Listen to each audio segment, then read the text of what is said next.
রবিবারের দুপুরে ঠিক এই রকম দেশি মুরগির ঝোল পেলে খাবারটা ঠিক জমে যাবে, তাই না? আজ আমি রান্না করছি দেশি মুরগির ঝোল। প্রথমে মাংসটাকে ভালো করে ধুয়ে নুন আর হলুদ আর সর্ষের তেল দিয়ে ভালো করে মাখিয়ে 10 মিনিট রেখে দিয়েছি। 10 মিনিট পরে সেই মাংসের মধ্যে একটু টক দই মিশিয়ে আরও 10 মিনিট রেখে দেবো।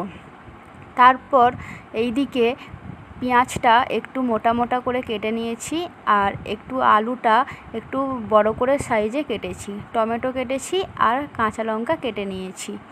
এইদিকে কড়ার মধ্যে সর্ষের তেল দিয়ে আলুগুলো একটু লাল লাল করে ভেজে নিলাম নুন হলুদ।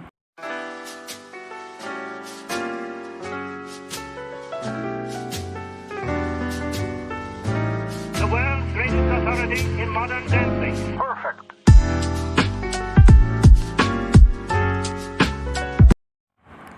আলুগুলো ভাজা হয়ে গেলে তুলে নিলাম।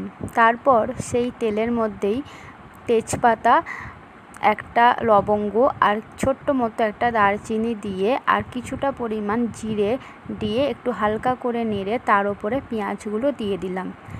পেঁয়াজগুলো হালকাভাবে নেড়ে তার উপরে কাঁচা লঙ্কাগুলো দিয়ে দিচ্ছি।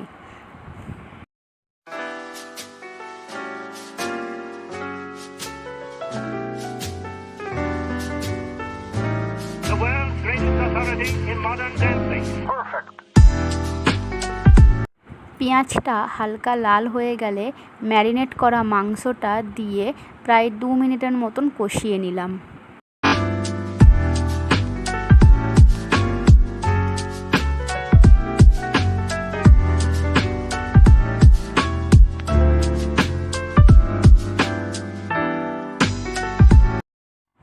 দু মিনিট কষাবার পরে কিছুটা পরিমাণ পেঁয়াজ বাটা আর আদা রসুন বাটা দিয়ে আরও 5 মিনিট কষালাম, যতক্ষণ না রসুনের গন্ধটা চলে যাচ্ছে।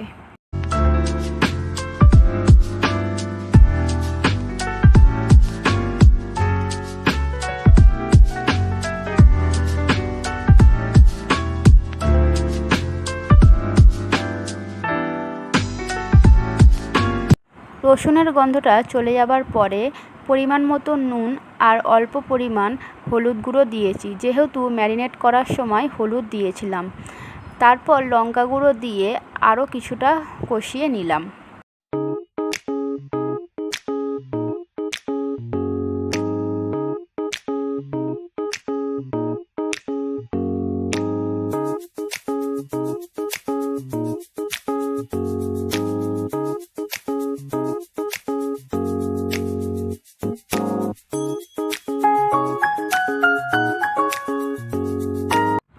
কিছুক্ষণ কষাবার পরে টমেটো কুচিগুলো দিয়ে দিলাম। টমেটো কুচিগুলো দেবার পরে আরও 15 মিনিটের মতন কষিয়ে নিলাম।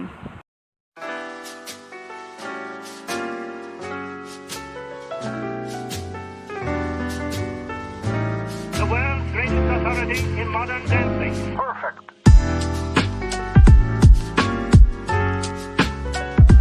কষাবার সময় গ্যাসটাকে লো ফ্লেমে রাখতে হবে। তারপর কিছুটা পরিমাণ ধনে গুঁড়ো দিয়ে আরও 2 মিনিট কষিয়ে নিলাম।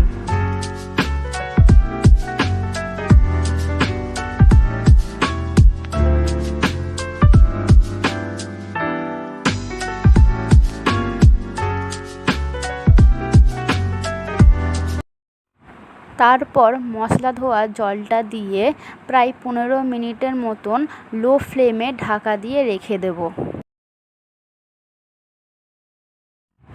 15 মিনিট পর ঢাকনা খুলে ভেজে রাখা আলুগুলো দিয়ে নাড়িয়ে চাড়িয়ে জল ঢেলে দেবো।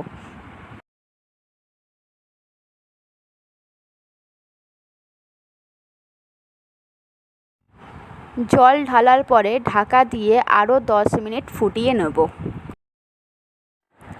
10 মিনিটের মাঝখানে ঢাকনা খুলে ধনেপাতা কুচিগুলো দিয়ে আবার ঢাকনা দিয়ে রেখে দিয়েছিলাম।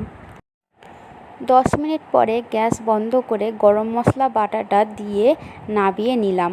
আমাদের দেশি মুরগির ঝোল তৈরি।